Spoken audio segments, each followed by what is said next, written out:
Avengers Age of Ultron. From the start, Avengers Age of Ultron was doomed since it was tasked with outdoing the first Avengers without huge stakes like the next two installments. Even if this was a better movie, people still would be expecting something godlike, so when Age of Ultron turned out to not be better than the first Avengers, people were massively disappointed. That led to a lot of people considering this movie bad, but just because it didn't beat its predecessor doesn't mean it's bad. Where did Age of Ultron go wrong? Well, let's take a look at it. After retrieving Loki's scepter from a Hydra base, Tony is manipulated by a new character named Scarlet Witch to be fearful of what the future may bring. I thought this was really cool since Tony had shown in Iron Man 3 to be really paranoid and fearful of what the future may bring. So with the assistance of Bruce Banner, he creates a new program by the name of Ultron which is designed to protect the world. However, the program discovers humans' destructive nature and determines that the way to save the world is to destroy all mankind. Now constructing himself a new physical body, Ultron sets out to end the world. I love this setup, it makes sense and it's a nice way to introduce Ultron to the story. It also directly connects to the Avengers in Iron Man 3, which I find is neat.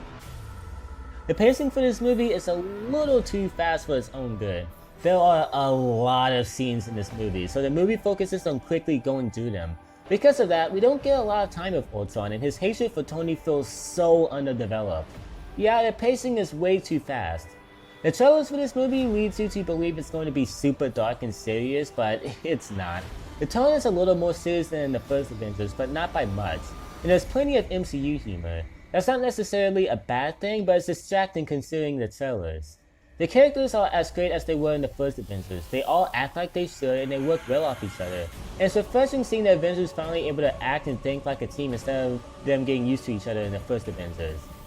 As for Ultron, long story short, I like him. I think he's pretty cool in this movie, and the way he's able to be both a little funny and intimidating is cool.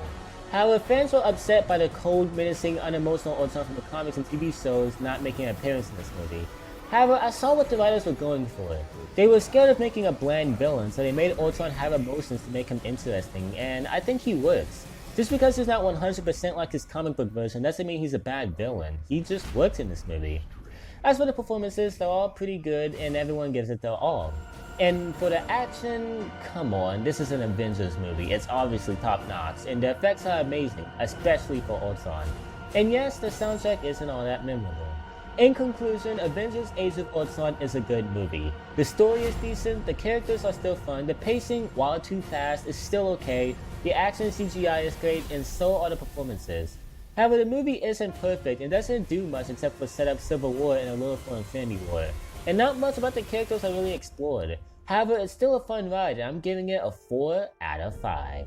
Anyways, I hope you guys have enjoyed this video. If you have, then please like and subscribe, and as always, I will see you guys next time. Peace everyone.